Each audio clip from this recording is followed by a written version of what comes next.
جب بھی کوئی مشکل آئے، پریشانی آئے، تکلیف آئے، ٹینشن آ جائے تو اس کا بار بار اظہار کرنے سے ٹینشن دور نہیں ہو جاتا۔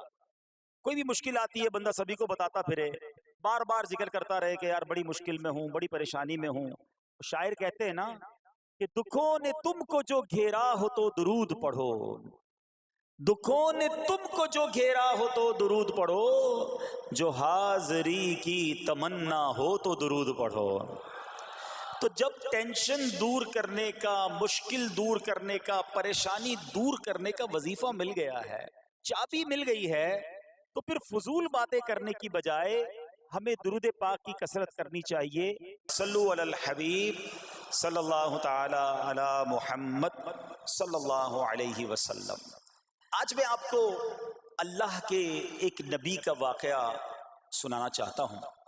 یہ واقعہ قرآن مجید میں بہت تفصیل کے ساتھ موجود ہے، اور یہ واقعہ ایسا ہے کہ میں ان نبی علیہ الصلوۃ والسلام کے عمل کا نام لوں تو نبی علیہ الصلوۃ والسلام کا نام آپ کے ذہن میں خود ہی آ جائے گا۔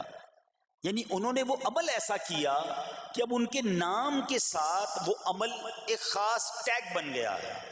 اور اگر میں اب عمل بتاتا ہوں، نام آپ خود بتائیں گے۔ اور ان کا عمل تھا کہ ان کے اندر کمال صبر تھا۔ اب یہ صبر کرنے والے نبی کون ہیں؟ صبر ایوب علیہ السلام۔ مشہور ہے دنیا میں کہ ایوب علیہ السلام کا جو صبر ہے وہ ضرب المثل بن گیا، وہ ایگزامپل بن گیا۔ صبر تو بہت سارے لوگوں نے دنیا میں کیا، مصیبتیں تو بہت سارے اللہ والوں پر آئیں، مگر حضرت ایوب علیہ السلام کو اس قدر کمال کا صبر جو ان کا تھا وہ کیا واقعہ ہے۔ تو آج مشکلیں ہیں، پریشانیاں ہیں، ٹینشن ہیں، لوگ جب پریشان ہوتے ہیں تو صبر کا دامن تھامنے کی بجائے نارملی بے صبری، شکوے اور شکایات کی طرف جاتے ہیں۔ تو زندگی میں جب بھی کوئی معاملہ آئے نا، ہمیں اللہ کے کلام کی طرف رجوع کرنا چاہیے، اللہ والوں کی سیرت کی طرف رجوع کرنا چاہیے، اور رب کریم کے جو منتخب ترین بندے ہیں، دنیا کے افضل ترین جو افراد ہیں، وہ انبیاء کرام علیہ الصلوۃ والسلام ہیں۔ تو ہمیں جب بھی کوئی پرابلم آئے، جب بھی کوئی مسئلہ درپیش ہو، پہلے دیکھیں اللہ والوں نے اس موقع پر کیا کیا تھا، قرآن کیا کہتا ہے، حدیث کیا کہتی ہے، تو پھر زندگی میں چیزیں آسان ہو جاتی ہیں۔ تو حضرت ایوب علیہ الصلوۃ والسلام کی سیرت کے بارے میں جانتے ہیں کہ آپ حضرت اسحاق علیہ الصلوۃ والسلام کی اولاد میں سے ہیں، اور ان کی والدہ حضرت لوط علیہ الصلوۃ والسلام کے خاندان سے ہیں۔ اللہ تعالیٰ نے آپ کو ہر طرح کی نعمت سے نوازا تھا۔ آپ حسن و صورت والے بھی تھے، یعنی آپ کو اللہ پاک نے بہت خوبصورت بھی بنایا تھا، اور اللہ کریم نے مال بھی بہت دیا، اولاد میں بھی کثرت دی، یعنی ویل آف لائف تھی، خوبصورتی بھی ہے، مال بھی ہے، اولاد بھی ہے۔ اچھا، پھر ظاہر مال تھا تو گھر بھی تھے، جانور بھی تھے۔ اس زمانے میں جو ویلتھ ہوتی تھی، جو پیسہ ہوتا تھا، وہ جانوروں کی صورت میں ہوتا تھا۔ آج کل لوگ گاڑیاں رکھتے ہیں، سونا زیورات رکھتے ہیں، اس زمانے میں جانور ہوتے تھے۔ بلکہ اب بھی اگر پاکستان کے بھی آپ انٹیریئر کے ایریا میں چلے جائیں، گاؤں گوٹھ میں جائیں، تو لوگ اپنا مال و دولت سے جانور ہی خرید رہے ہوتے ہیں۔ ان کے نزدیک یہی ان کا جو ہے وہ جو بھی ان کا کاروبار ہوتا ہے اور مال ہوتا ہے۔ اب آپ پر امتحان آیا، آزمائش آئی، اور وہ آزمائش کیسے آئی کہ پہلے آپ کا مکان گرا، اور خاندان کے جتنے افراد تھے اور آپ کے بیٹے تھے، جتنے بھی آپ کے بیٹے تھے نا، وہ سب اس مکان کے تلے دب کر انتقال کر گئے۔ اللہ اکبر۔ آپ کو آ کر خبر دی جاتی گئی کہ حضور آپ کا مکان گر گیا ہے، آپ کے بچے دب گئے اور دب کر ان کا انتقال ہو گیا ہے۔ آپ فرماتے تھے میرا کیا ہے، جس کا تھا اس نے لے لیا، جب تک اس نے مجھے دے رکھا تھا وہ میرے پاس تھا، جب اس نے چاہا اس نے واپس لے لیا، اسی نے دیا تھا نا۔ تھوڑی دیر بعد خبر آئی کہ آپ کے جتنے جانور تھے، ہزارہا اونٹ تھے، بکریاں تھی، ریوڑ کے ریوڑ تھے، سارے جانور جو ہیں وہ مر گئے۔ کسی نے آ کر کہا کہ اب آپ کی جتنی دولت تھی، جتنے جانور تھے، وہ بھی مر گئے۔ سبحان اللہ۔ آپ اللہ کا شکر بجا لاتے، کہتے یا اللہ جو رب کا تھا اس نے واپس لے لیا، اسی کا تھا، جتنی دیر چاہا پاس رہا، واپس لے لیا اس نے. میں اپنے رب کی رضا پر راضی، میں اس امتحان پر راضی ہوں. اللہ اکبر. اب کیا ہوا کہ آپ کی تمام کھیتیاں اور جو باغات تھے، بہت بڑی زمینیں تھیں، بڑے بڑے کھیت تھے، وہ بھی سارے کے سارے برباد ہو گئے. کسی نے آ کر بتایا کہ حضور اب تو کھیت بھی گئے، اب باغات بھی گئے. آپ نے فرمایا کہ جس کا تھا اس نے لے لیا، میں اس کی رضا پر راضی ہوں. جب تک میرے پاس تھا وہ میرے پاس تھا، اب رب نے واپس لینا چاہا تو اس نے لے لیا. اب he was empty handed، یعنی اب کچھ بھی نہیں تھا، نہ بچے ہیں، نہ مال ہے، نہ جانور ہے، نہ مکان ہے. مگر حضرت ایوب علیہ السلام کی زبان پر پھر بھی شکر ہے، اب بھی شکر ہے، شکوہ نہیں ہے کہ اللہ میں تیری رضا پر راضی ہوں. لیکن ابھی امتحان ختم نہ ہوا تھا، اور اس امتحان کے پیچھے بعض مفسرین نے ایک اور قول بھی نقل کیا کہ شیطان نے حضرت ایوب علیہ السلام کو دیکھ کر اللہ کی بارگاہ میں کہا کہ مولا یہ تیرا بندہ اس لیے تیرا شکر گزار ہے کہ تو نے اسے بڑا نوازا ہے، بڑا مال دیا ہے، اولاد دی ہے، گھر دیا ہے. اب رب کریم نے حضرت ایوب پر امتحان بھیجا تاکہ پتہ چلے کہ میرے نیک بندے امتحان کے بعد بھی صبر کرتے ہیں. لیکن اب سب چلا گیا نا، تو شیطان نے کہا کہ ابھی جان تو باقی ہے نا، صحت تو باقی ہے. اللہ اکبر. مزید آزمائش آئی اور یہ ہوا کہ آپ کو بیمار کر دیا گیا. مبارک جسم پر بڑے بڑے آبلے پڑ گئے، پھوڑے جس کو کہتے وہ پڑ گئے. اس حال میں آپ کے سارے دوست بھی آپ کو چھوڑ کے چلے گئے. آج کل ویسے بھی حال ایسا ہی ہے جناب، جب تک پیسہ ہے، شہرت ہے، آپ کے پاس کوئی مال ہے تو آس پاس بہت سارے لوگ ہوتے ہیں. مگر جب یہ سب چیزیں چلی جائیں نا تو بعض اوقات ایسی کنڈیشن میں اپنے اور پرائیوں کی جانچ بھی ہو جاتی ہے کہ اب کون کھڑا ہے. دوستی مال کے لیے تھی، دوستی شہرت کے لیے تھی، دوستی منصب کے لیے تھی، یا کسی کی ذات سے واقعی خالص دوستی تھی. اب کیا ہوا، آپ کے سارے رشتہ دار، سارے دوست بھی دور چلے گئے، سوائے آپ کی فرما بردار زوجہ تھی جن کا نام تھا رحمت بن افراہیم، اور یہ حضرت یوسف علیہ السلام کی پوتی بھی تھی، اللہ کے نبی کی آل سے تھی. وہ آپ کی خدمت کرتی رہی. اب جسم پر پھوڑے ہیں، آبلے ہیں، ایک بیوی ہے، نہ پیسہ ہے، نہ مال ہے، نہ بچے ہیں، واٹ ایور جو تھا سب ختم. مگر زبان ہے کہ اس پر پھر بھی اللہ کا ذکر جاری ہے، پھر بھی شکر جاری ہے، پھر بھی صبر ہے. بات کرنا آسان ہے جناب، مشکل آئے اور صبر کرے بندہ. اصل امتحان یہ ہے، زباں پر شکوے رنجو علم لایا نہیں کرتے، زباں پر شکوے رنجو علم لایا نہیں کرتے، نبی کے نام لیوا غم سے گھبرایا نہیں کرتے.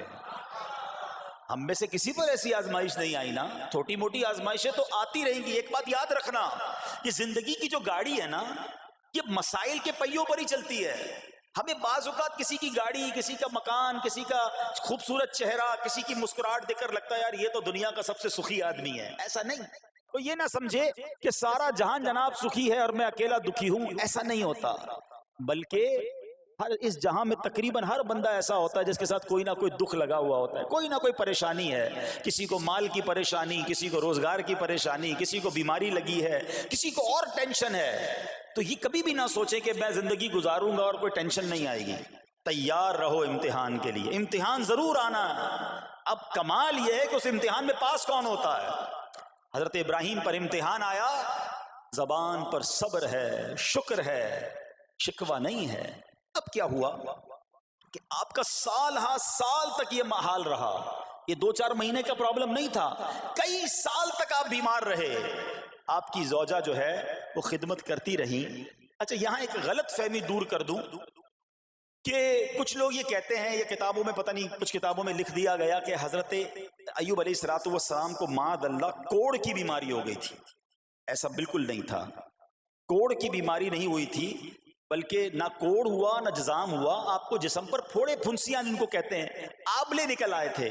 کیونکہ کوڑ کی بیماری وہ ہوتی ہے کہ جس سے لوگ نفرت یا حقارت کرتے ہیں. اللہ کے کسی بھی نبی کو کبھی بھی کوئی ایسی بیماری نہیں ہوئی جس کی وجہ سے لوگ اس سے حقارت یا نفرت کریں یا دور بھاگیں، کیونکہ اللہ نے ان نفوس قدسیہ کو، ان نیک بندوں کو، ان منتخب شخصیات کو لوگوں کی ہدایت کے لیے بھیجا ہے۔ ان کو کبھی کوئی ایسی چیز نہیں ہوئی کہ جس سے لوگ گھن کھا کر دور بھاگیں، تو یہ بالکل غلط ہے۔ البتہ آپ کے جسم پر آبلے تھے، پھوڑے تھی، اور اللہ اکبر، آپ اس حال میں کیا رب سے عرض کرتے تھے؟ آپ عرض کرتے تھے، قرآن میں یہ الفاظ موجود ہیں، انی مسنی الضر وانت ارحم الراحمین۔ ترجمہ کیا ہے؟ مجھے تکلیف پہنچی اور تو سب مہر والوں سے بڑھ کر مہر والا ہے، رحم کرنے والوں میں سب سے بڑھ کر رحم کرنے والا ہے۔ یعنی اللہ کی بارگاہ میں یہ عرض کرتے تھے، یا اللہ تکلیف پہنچی ہے، رحم تو نے کرنا ہے، تو ارحم الراحمین ہے۔ زمانے سے نہیں کہتے تھے۔ یہاں ایک اور پرابلم ہے، میں کوئی مسئلہ ہوتا ہے، پرابلم آتی ہے، ہم ساری دنیا سے کہتے ہیں یہ مسئلہ ہو گیا، یہ پرابلم ہو گئی۔ نہیں، ساری دنیا میں سے کوئی آپ کا مسئلہ حل نہیں کر سکتا۔ اس سے بات کرو نا جو مسائل کو حل کرنے والا ہے، اس سے عرض کرو نا جو مصیبت کو دور کرنے والا ہے۔ ادھر ادھر جانے کی بجائے، پرابلم یہ ہے جب بھی مشکل آتی ہے ہم سب کے پاس جاتے ہیں، ہم رب کے پاس نہیں جاتے ہیں۔ جاؤ اس کے پاس جو حل المشکلات ہے، جو مصیبتوں کو حل کرنے والا ہے، اس کی بارگاہ میں فریاد کرو۔ وہ شاعر کتنی پیاری بات لکھتے ہیں نا، یہ بہت سارے لوگوں کے لیے درس ہے جو اپنی پرابلمز کے لیے دنیا والوں کے پاس جاتے ہیں۔ ارے اگر پکارنا ہے تو اللہ کی بارگاہ میں پکارو، التجا کرنی ہے تو اللہ کے حبیب سے عرض کرو نا۔ شاعر لکھتے ہیں، کسی کا احسان کیوں اٹھائیں، کسی کو حالات کیوں بتائیں، کسی کا احسان کیوں اٹھائیں، کسی کو حالات کیوں بتائیں، تمہیں سے مانگیں گے تم ہی دو گے، تمہارے در سے ہی لو لگی ہے۔ ہم اللہ کی بارگاہ میں عرض کریں، اللہ کے حبیب کی بارگاہ میں لو لگائیں۔ دنیا والوں کے پاس کچھ نہیں رکھا، لیکن ہم دنیا والوں کو بتا کر اپنے صبر کا ثواب بھی ضائع کر دیتے ہیں۔ دیکھو حضرت ایوب علیہ السلام کا صبر، کسی سے نہ کہا، اللہ کی بارگاہ میں عرض کرتے رہے۔ اب آپ کی آزمائش کا وقت پورا ہوتا ہے، دعا کرتے رہے، التجا کرتے رہے، صبر کرتے رہے۔ حکم ہوا کہ اپنا پاؤں زمین پر مارو۔ حضرت ایوب علیہ السلام نے پاؤں زمین پر مارا تو زمین سے ایک چشمہ پھوٹ اٹھا۔ حکم الہی سے حکم دیا گیا کہ اب اس پانی سے غسل کرو۔ آپ نے جب اس پانی سے غسل کیا تو آپ کی تمام بیماریاں دور ہو گئیں۔ پھر آپ 40 قدم چلے، دوبارہ زمین پر قدم مارنے کا حکم دیا۔ قدم مارتے ہی ایک اور خوبصورت لذیذ ٹھنڈے پانی کا چشمہ نمودار ہوا۔ پانی ٹھنڈا، میٹھا اور لذیذ تھا۔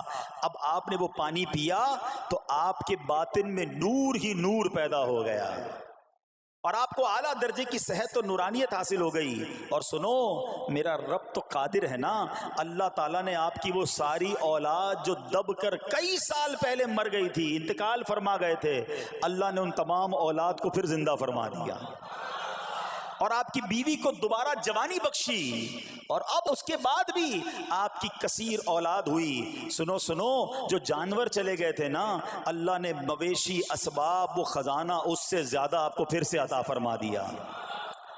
صبر کیا تھا نا، ان اللہ مع الصابرین۔ اچھا، یاد سب کو ہے یہ آیت، بچپن سے یاد ہے، اللہ صابروں کے ساتھ ہے، صبر کرنے والوں کے ساتھ ہے، مگر صبر کرنا نہیں ہے۔ امتحان آنا ہے تو صبر کرنا نہیں ہے، آیت سب کو پتا ہے۔ اچھا، جس کے ساتھ پرابلم ہو جائے نا، اس کو بھی بندہ درس دینے جا رہا ہوتا ہے، بھائی صبر کرنا، اللہ آپ کو صبر دے، لیکن جب اس پر امتحان آتا تو یہ صبر کرتا نہیں ہے۔ دوسروں کو درس دے رہا تھا، آج تیری باری آئی ہے نا، تو صبر کا دامن نہ چھوڑیں۔ میں آپ کو ایک بات سوال پوچھنا چاہتا ہوں، آج کل ہم بڑے لوگوں سے تعلقات کیوں بنانے کی کوشش کرتے ہیں؟ یار جب کوئی مشکل ٹائم آئے گا نا تو یہ بندہ کام آئے گا، یہ پیسے والا دوست ہے، یہ اس کے تعلقات بہت ہیں، اس کی گورنمنٹ میں بات ہے، اس کی وکیلوں میں بات ہے، 4-5 ایسے دوست ہونے چاہیے۔ یہ ڈاکٹروں کے اندر بڑی اچھی اس کی دوستی ہے، کوئی ڈاکٹر کا بھی کام آئے گا تو یہ بندہ کام آ جائے گا۔ ہم دنیا والوں سے تعلقات اس لیے بناتے ہیں تاکہ یار مصیبت آئے تو یہ بندہ کام آئے، اور نارملی اکثر ایسا ہوتا ہے کہ جس سے امید رکھی ہوتی ہے مصیبت کے وقت غائب ہو جاتا ہے۔ لیکن رب خود قرآن میں فرما رہا ہے، ان اللہ مع الصابرین، صبر کر لو، اللہ کی رحمت تمہارے ساتھ ہو جائے گی۔ اب میں آپ سے سوال کرتا ہوں، دنیا کے تعلقات ہوں یہ ضروری ہے یا یہ فائدہ مند ہے، یا بندہ صبر کر لے تو اللہ کی رحمت ساتھ ہو جائے، سارے غم ویسے ہی دور ہو جائیں گے؟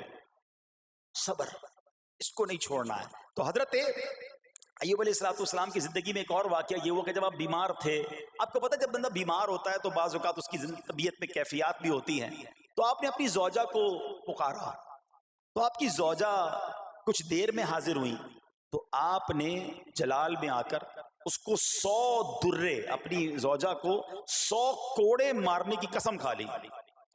اب جب صحت آ گئی تو قسم تو آپ نے کھائی ہوئی تھی، تو اب کیا کرتے؟ اس بیوی نے تو خدمت بھی بہت کی تھی، اب اسے کوئی خاص کیفیت تھی، آپ نے قسم اٹھا لی تھی۔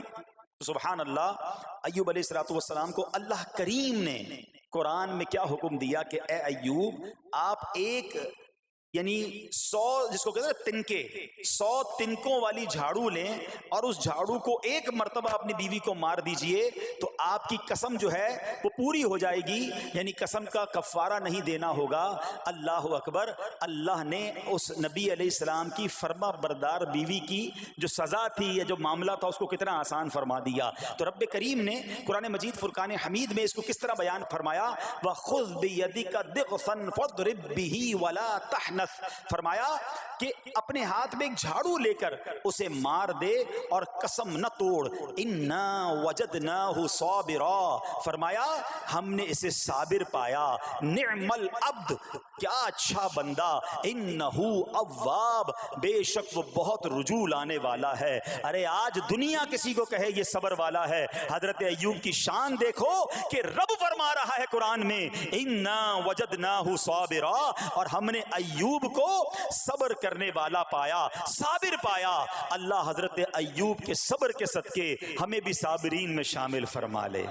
اللہ اکبر، سبحان اللہ۔ اور رب کریم نے جو اواب فرمایا، علماء کہتے ہیں کہ یہ اواب کے لاجواب خطاب کو جو آپ کے سر مبارک پر ایک تاج کی طرح رکھ دیا گیا، کیونکہ اواب کے معنی کیا ہے؟ انہو اواب، بے شک وہ بہت رجوع لانے والا ہے۔ اللہ اکبر، صبر کیا تو رب نے کیسے کیسے القاب جو ہیں وہ قرآن میں عطا فرمائے۔ یہاں ایک اور بات بھی سیکھنے والی ہے کہ حضرت ایوب علیہ السلام کے صبر کا کمال یہ ہے کہ قرآن میں ذکر آ گیا، اب صبح قیامت تک حافظ تلاوت کریں گے، تراویح میں قرآن پڑھا جائے گا، جب بھی قرآن کی تلاوت دنیا کے کونے کونے میں کی جائے گی، قیامت تک حضرت ایوب کے صبر کا ذکر ہوتا رہے گا۔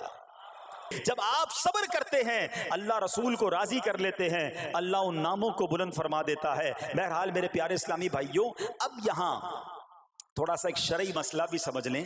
بعض اوقات ہے کہ آپ لفظ سنتے ہیلا، اچھا کچھ لوگ جب یہ لفظ ہیلا سنتے ہیں تو کنفیوز ہو جاتے ہیں، یار یہ کیا، ایک کام کرنا تھا اس کو ایک اور طریقے سے کر دیا، ہمیں سمجھ نہیں آ رہا، عجیب عجیب سی لوگ باتیں کرتے ہیں۔ سبحان اللہ، علماء فرماتے ہیں پہلے ہیلے کا مسئلہ سمجھ لیں۔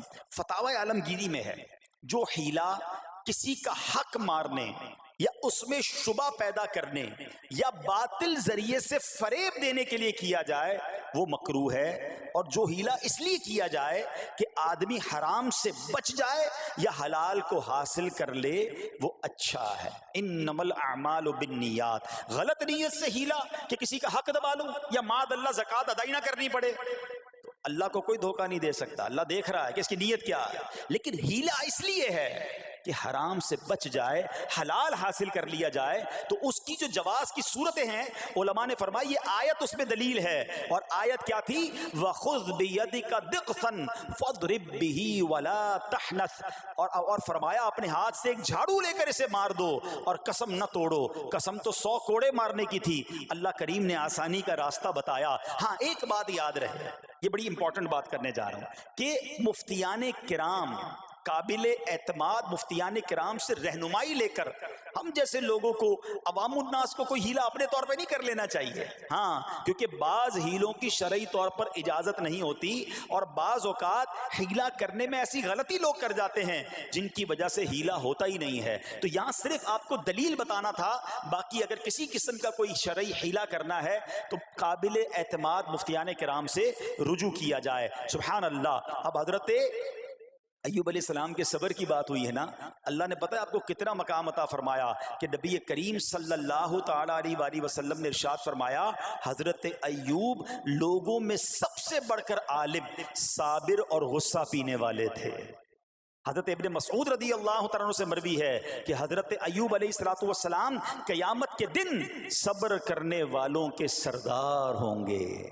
ہاں صبر کرنے والوں کے بھی سردار ہوں گے. اچھا بعض اوقات ہوتا کیا ہے، اچانک کوئی پرابلم آ گئی، کہیں آگ لگ گئی، گاڑی میں نقصان ہو گیا، پیسے چوری ہو گئے، موبائل چوری ہو گیا، کوئی چیز میں نقصان ہو گیا، کاروبار میں نقصان ہو گیا، صحت خراب ہوئی. بندہ کہتا ہے یار یہ میرے ساتھ کیوں ہوا ہے، میں نے ایسا کیا کیا ہے. بعض اوقات زبان سے شکوے شکایت، حالانکہ قرآن مجید فرقان حمید نے تو پہلے ہی ہمیں بتا دیا ہے.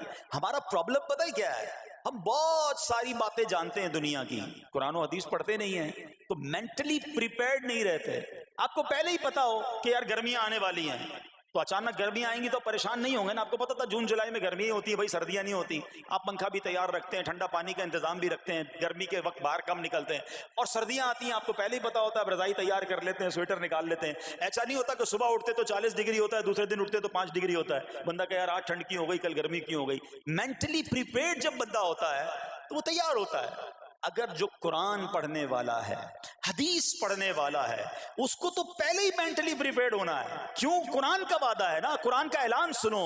اللہ کریم قرآن مجید میں کیا ارشاد فرماتا ہے، بسم اللہ الرحمن الرحیم، وَلَنَبْلُوَنَّكُمْ بِشَيْءٍ مِّنَ الْخَوْفِ وَالْجُوعِ وَنَقْصٍ مِّنَ الْأَمْوَالِ وَالْأَنفُسِ وَالثَّمَرَاتِ وَبَشِّرِ الصَّابِرِينَ.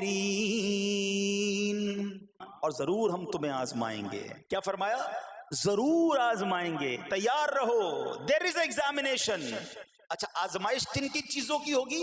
سبحان اللہ، قرآن نے لسٹ بھی دے دی ہے کہ آزمائش کیا ہوگی. فرمایا کچھ ڈر سے، اچانک خوف آ جاتا ہے نا، کوئی دشمن آ جاتا ہے، کوئی دھمکی دے رہا ہوتا ہے، اچانک حالات خراب ہو جاتے ہیں، دل میں خوف بیٹھ جاتا ہے. پھر فرمایا بھوک سے، مال کم ہو گیا، تنگی آ گئی تو بھوک سے. پھر فرمایا کچھ مالوں اور جانوں اور پھلوں کی کمی سے. کبھی کاروبار میں نقصان ہوگا، کبھی کسی کے باغات ہے تو باغ فصل اجڑ سکتی ہے، آپ کو کوئی نقصان ہو سکتا ہے، کسی جگہ آگ لگ سکتی ہے. اور جانوں کی کمی سے بیماری بھی آ سکتی ہے. مگر آگے کیا فرمایا؟ وَبَشِّرِ الصَّابِرِينَ، خوشخبری سنا ان صبر والوں کو. اور جب سبحان اللہ یہ ایگزام آتا ہے نا، جو اس ایگزام سے نکل جاتا ہے تو رب نے فرمایا خوشخبری ہے. اللہ اکبر. ہم نے زندگی میں دیکھا ہے جس نے مصیبت پر صبر کیا، اللہ کی رضا پر راضی رہا، اللہ نے مشکل سے بھی نکالا اور پہلے سے اسے زیادہ عطا فرما دیا. ہمارا پرابلم ہی ہم ٹیسٹ میں فیل ہو جاتے ہیں. جیسے ہی امتحان شروع ہوا، واویلا شروع، شور شروع، شکوے شروع. سب کو بتانا، حالانکہ کر کوئی نہیں سکتا لیکن سب کو بتائیں گے. نہ کرو ایسا، میں جانوں میرا رب جانے، مجھے کیوں کسی کو بتانا ہے.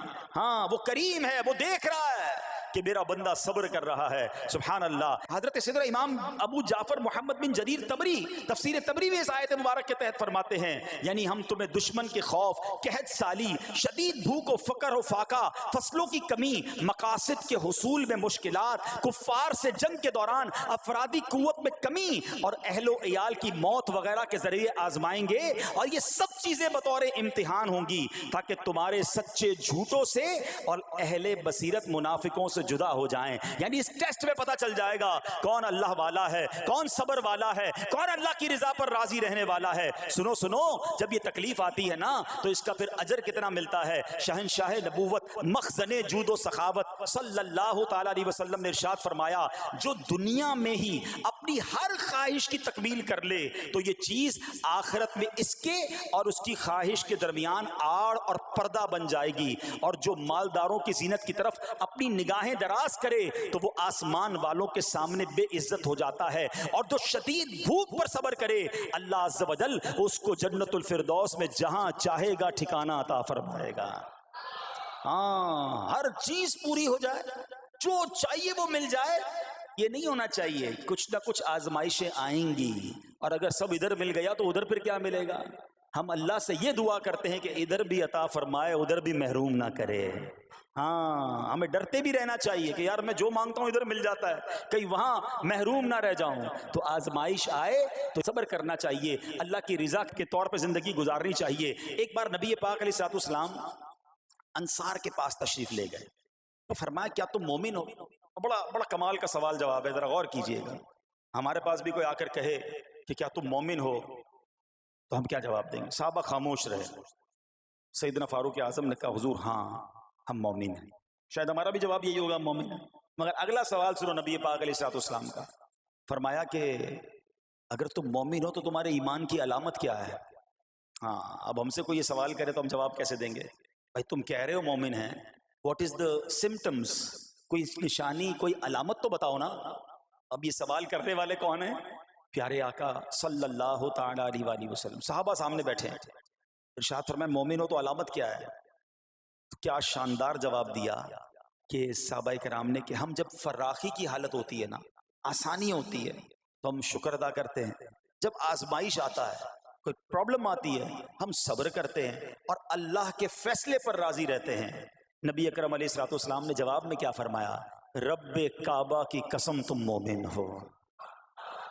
تو پتہ یہ چلا کہ مومن ہونے کی نشانی یہ ہے کہ جب اچھے دن آئیں تو شکر کرے, اور مشکل کے دن آئیں تو اللہ کی رضا پر, اللہ کے فیصلوں پر راضی رہے, صبر کرے. اب آؤ سوال کرتے ہیں.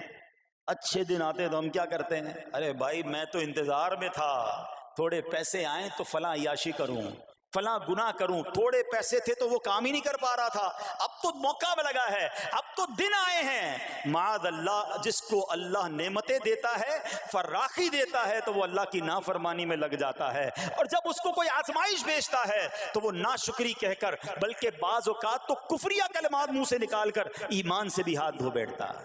ایسا نہیں ہونا چاہیے. عقل مند وہ ہے, یاد رکھنا کہ رب جتنی عطائیں بڑھائے ہم اتنے سجدے بڑھائیں, ہم اتنے صدقے بڑھائیں. دیکھو نا دنیا میں کیا ہوتا ہے, آپ کو کوئی تحفہ دے, آپ کیا کہتے ہیں؟ شکریہ, جزاک اللہ. دوبارہ تحفہ دے, آپ کہتے ہیں بہت مہربانی. تیسری بار دے, بندہ کہ یار یہ تو مجھ پر کتنا مہربان ہے. اتنی مہربانیاں. ناراض نہیں ہونا چاہیے. جو تمہیں دنیا میں 2-4 تحفے دے دے, تم اسے ناراض نہیں کرنا چاہتے. جب سے میں پیدا ہوا, جب سے وہ نواز رہا ہے, وہ ناراض نہ ہو جائے اس کا کوئی خیال نہیں. وہ دیے جا رہا ہے. ہم تو دیکھتے ہیں نا, بندہ غریب ہوتا ہے, تھوڑے گناہ, جیسے جیسے امیر ہوتا گیا اس کے پر پرزے نکلنا شروع ہو جاتے ہیں, مسجد سے دور, نمازوں سے دور, معاذ اللہ حرام کاموں میں پڑ جاتا ہے. ارے اللہ کے بندے, تجھے رب نواز رہا ہے, تیرے تو سجدے بڑھنے چاہیے تھے. لیکن ہوتا کیا ہے, وہ عطائیں بڑھاتا ہے, لوگ خطائیں بڑھاتے ہیں. نہ کرو ایسا. جب فراخی ہو, جب اللہ کی طرف سے آسانی ہو تو شکر ہو, اور جب آزمائش آئے تو صبر ہو. یہی مومن کی نشانی ہے. اور اللہ سے دعا کرتے ہیں کہ اللہ کریم ہمیں اپنے شکر گزار اور صبر کرنے والے بندوں میں شامل فرما لے. اور یقین کریں صبر کا جو پھل ہے نا, وہ کہتے ہیں نا صبر کا پھل میٹھا. او ہو, بالکل ٹھیک کہا, بلکہ بہت میٹھا ہے. سنو, اللہ عز و جل فرماتا ہے کہ جب میں کسی بندے کو بیماری میں مبتلا کروں, ہو سکتا ہے یہاں بھی میرا کوئی بھائی بیمار بیٹھا ہو, مدنی چینل کے ناظرین میں سے کوئی بیمار بیٹھا ہو. دیکھو بیماری آئے نا, شکوہ مت کرنا, صبر کرنا. فضیلت سنو, حدیث قدسی ہے, اللہ فرماتا ہے جب میں اپنے کسی بندے کو بیماری میں مبتلا کروں اور وہ اس پر صبر کرے, کسی سے شکایت نہ کرے, تو میں اس کے گوشت کو اچھے گوشت سے اور اس کے خون کو اچھے خون سے بدل دیتا ہوں. پھر اگر اسے شفا دیتا ہوں تو ایسی شفا دیتا ہوں کہ اس کے نامہ اعمال میں کوئی گناہ نہیں رہتا. اور اگر میں اسے دنیا سے اٹھا لوں تو اسے اپنی رحمت کاملہ کے سائے میں لے جاتا ہوں. ارے کمال ہو گیا. بیماری آئی, بیماری جب جاتی ہے تو گناہوں سے بھی پاک کر کے جاتی ہے. صرف ایک ہی تو کنڈیشن ہے, صبر کرنا. بیماری آئی, صبر کرنا.